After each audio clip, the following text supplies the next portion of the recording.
How do you respect? Yeah.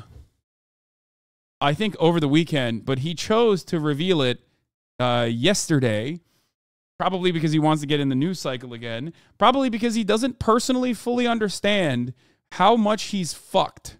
Like, I assume he doesn't get it. He got it on Sunday night, and he recently mentioned it. So let's take a look. What can you tell us about, number one, what Trump is saying, and number two, what you have heard pee, I'll be about back. This supposedly him putting this out, that he is the target of the January 6th investigation?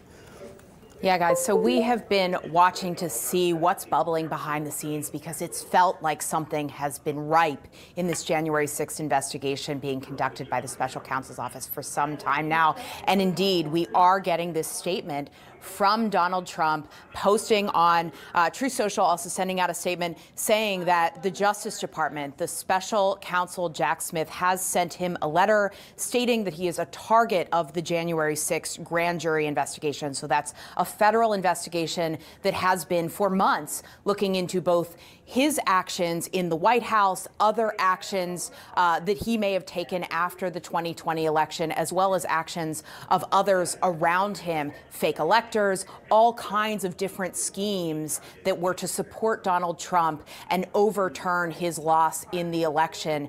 Those things had been investigated, and he is saying he has received a target letter giving him 4 days to appear before a grand jury. We believe that grand jury would be in Washington, D.C., if he would choose. And I should step back and explain what a target letter is, because it is one of the things that the Justice Department does at the very end of an investigation. It lets someone know, yes, we are looking at potentially charging you. We are very close to a charging decision, and we want to make sure you have your rights preserved, and that if you want to come in as the target of this investigation, as someone who could be charged, very likely would be charged, if you want to come in and explain yourself on the record to the federal grand jury that has been looking at you as the potential target, as the person possibly charged, you have the opportunity to. And so Donald Trump is saying that he received this notice on Sunday night and is being given the 4 days to consider whether he wants to come into the grand jury.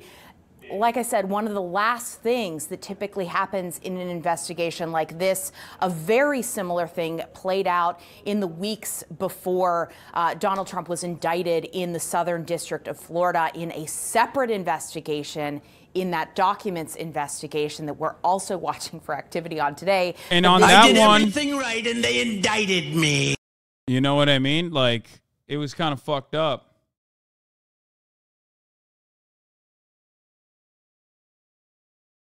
Just saying.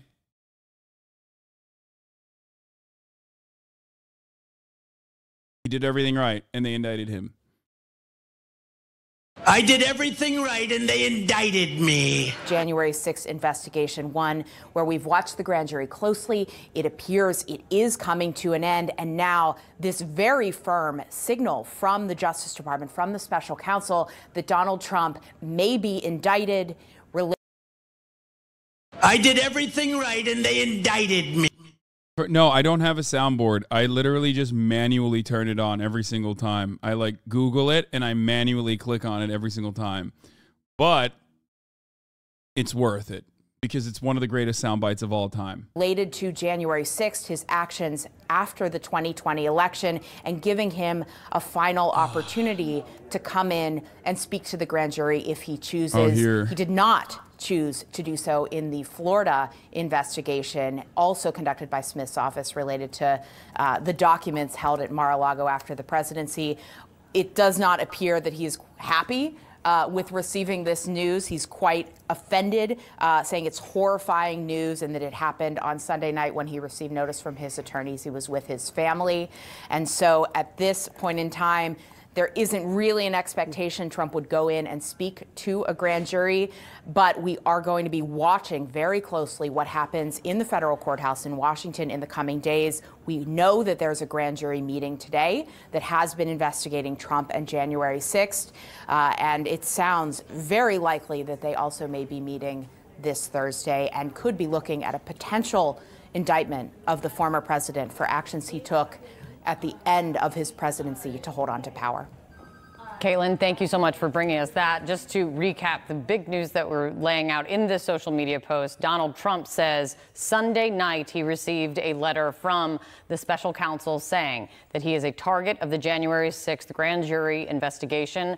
And now, obviously, as Caitlin is laying out, very big questions of what this means going forward. Let me read the Truth Social post here so people can figure out what exactly was said. Again, this is said by Donald Trump. At this point, he is the source of this information.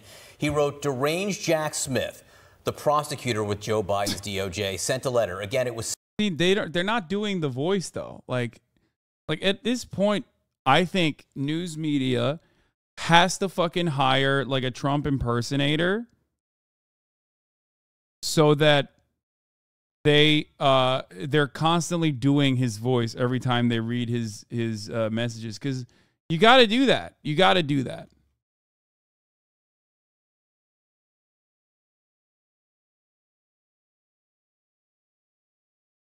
Bar Vision, explaining how I see the world. Thank you for 40K subs on YouTube.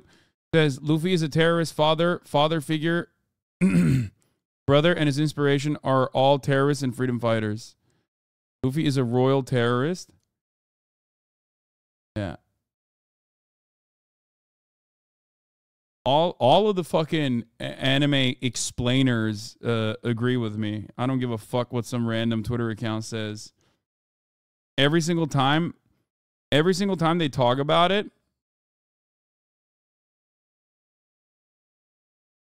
every single time they talk about the Luffy shit, like they just look bad. Fuck. The health data kind of sucks, dude. It says, I'm looking at my like stand minutes, and it says I only stood up yesterday for 4 total minutes. Like, that's not true. You know what I mean? Oh, wait, never mind. Oh, that's just today.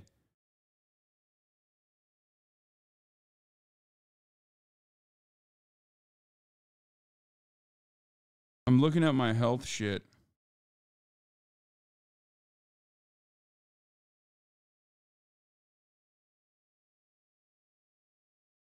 Like exercise minutes today, 4 minutes of exercise so far. Yesterday, 44 minutes of exercise total. The cop threatened me with what? Is there like a fitness app for the Apple Watch? Is that what I'm looking at the health one? Maybe that's the problem. Because it's like,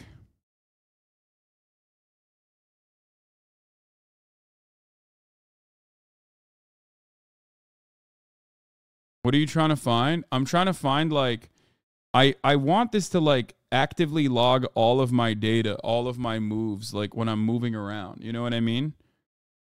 And it's kind of annoying that it thinks that I'm not walking more than I was last month when I definitely am walking more, because I'm like actively walking on the walking desk.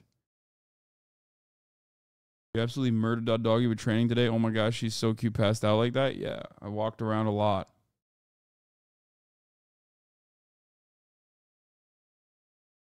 Missed this gem of a dono last night.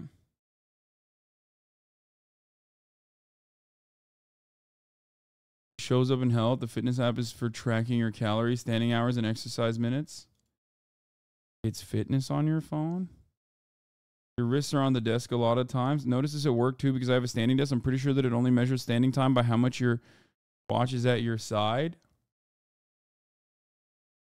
Apple Watch's stand data is weird. It won't count if you're just standing. It'll most reliably count it if you're moving while standing. That is weird.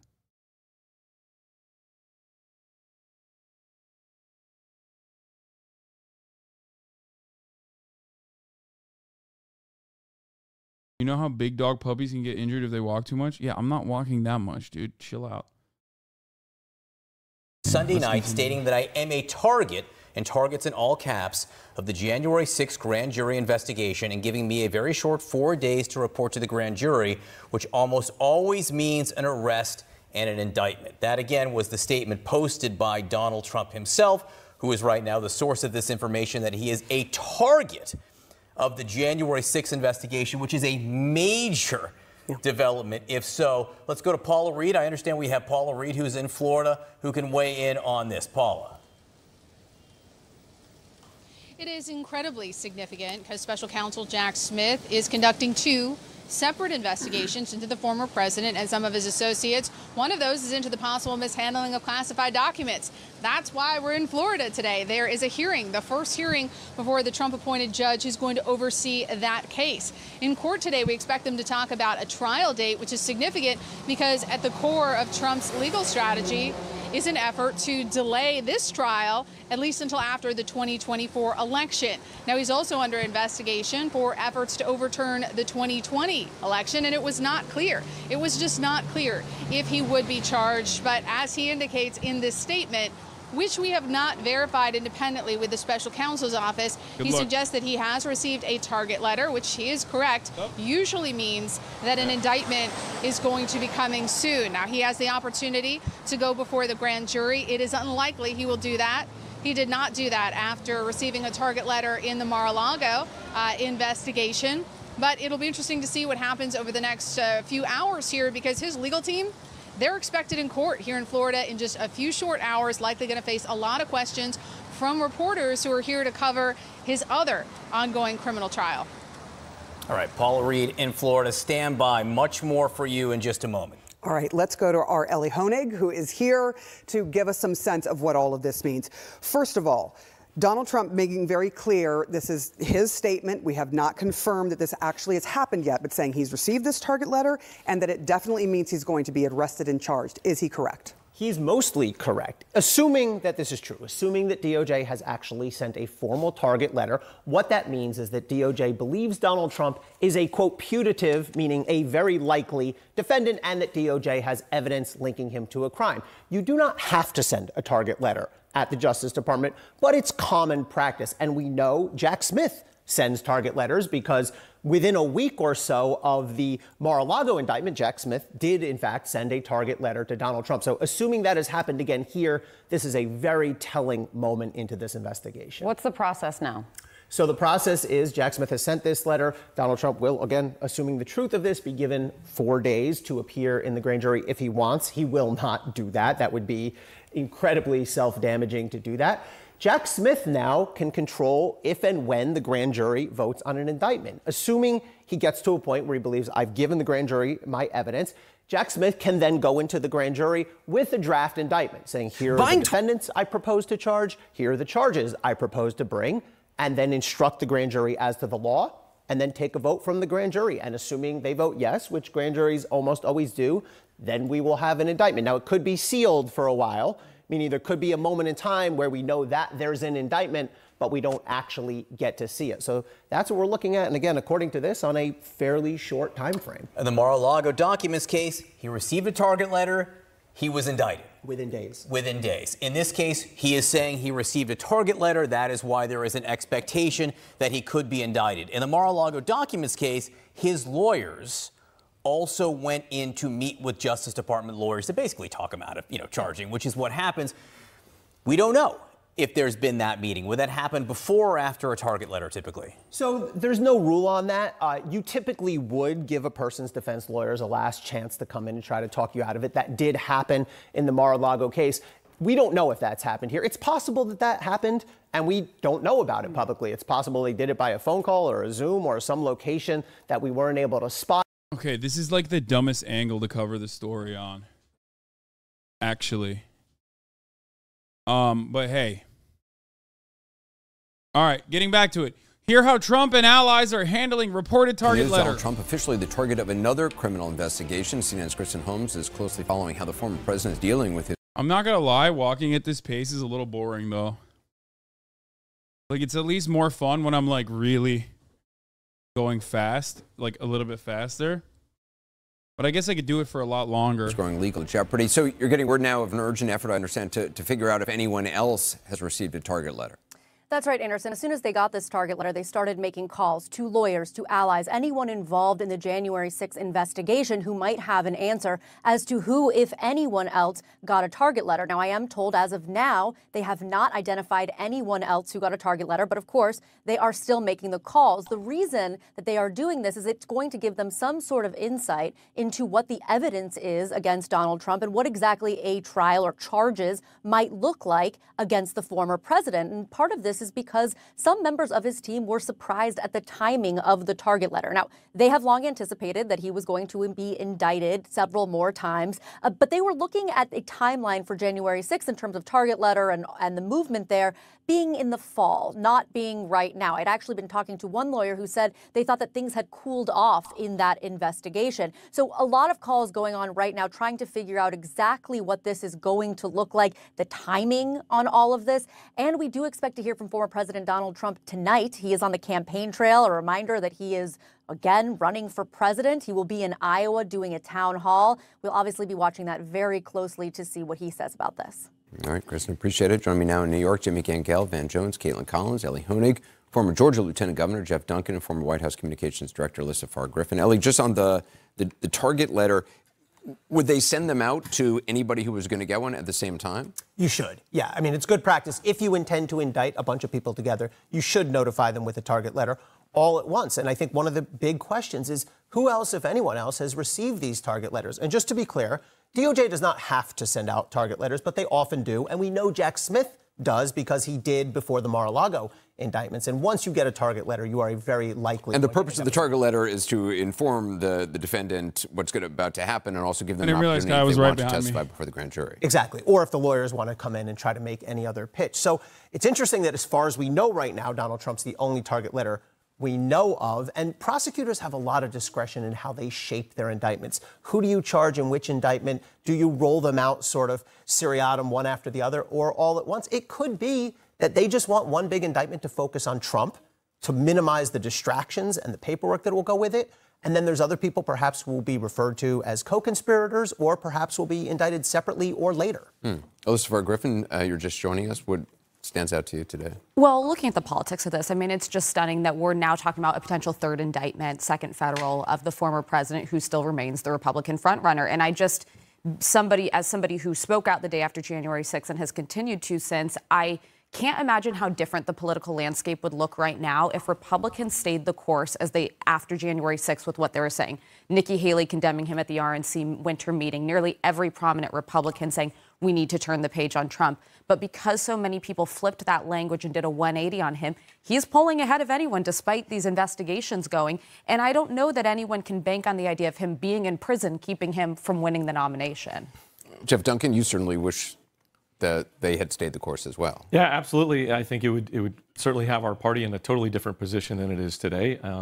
You know, January 6th is the headline on all of this target letters and indictments that are out there. But this was a process that led up to January 6th. And I think that's what's going to continue to unpack. And I think we're just missing an easy opportunity to beat the least popular president, sitting president in maybe U.S. history, in Joe Biden. And we just continue to miss it and miss it and miss it. I hope we course correct here. I hope we get to a pivot point where folks wake up on the Republican side and say, you know what, we got real problems, Republican Party has real solutions, and we're going to move forward. Jamie, I know you're hearing from some Republicans. We got a statement from former appellate court judge Michael Ludig, who became well known for testifying for the January 6th committee. He played a critical role in advising former Vice President Mike Pence that he could not delay Congress. Let's just remember before I read this statement, he is one of the most conservative Republicans out there. And he says there is not an attorney general or special counsel of either party who would not bring charges against the former president for his efforts on January 6th to overturn the 2020 presidential election. He goes on, he, meaning Trump, has dared, taunted, provoked, and goaded DOJ to prosecute him for his offenses on and relating to January 6 for 2.5 years. The former president has left Jack Smith no choice but to bring charges, lest the former president make a mockery of the Constitution of the United States and the rule of law. I spoke to him a few minutes ago. He expects an indictment. Has he said anything yet? The only reason why we know that this is even happening is because he revealed it on Truth Social. So he has said something. He's said a lot. Most importantly, he said, I did everything right and they indicted me. How do you respect? Yeah. That's what he said. Within days, he does not think Trump is going to go in front of the grand jury. And yet, so many Republicans are standing by the former president. No question. As you know, we just heard whether they are scared of Donald Trump or whether they want his base to get elected. His numbers seem to be going up every time he gets indicted. But we definitely need more of that. I mean, that's what you would expect.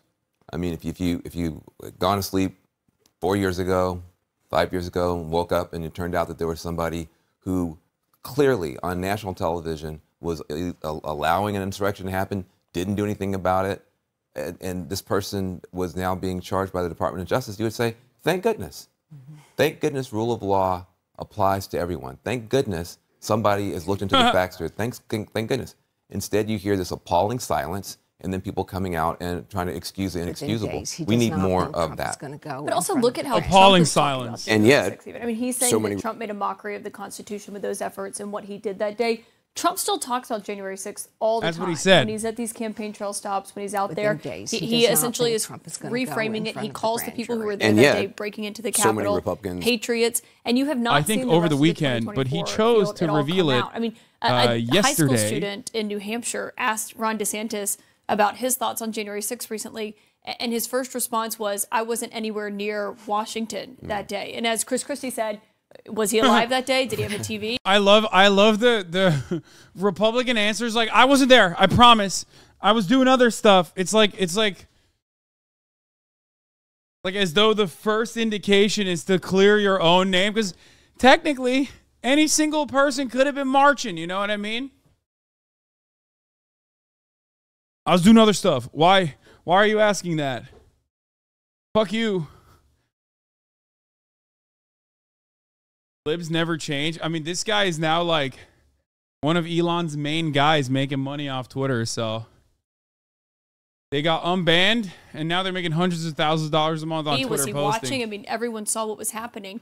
So I do think it's just a sign of that Trump hasn't veered away from talking about this. I mean, he's talking about pardoning the people who are convicted for crimes related to January 6th. So he hasn't really shied away from this. Didn't he make an album with some of the prisoners? He played their music at his rallies. I mean, he's completely recast this as something entirely differently. And so, I mean, that also speaks to the fact that if he is going to get indicted on this.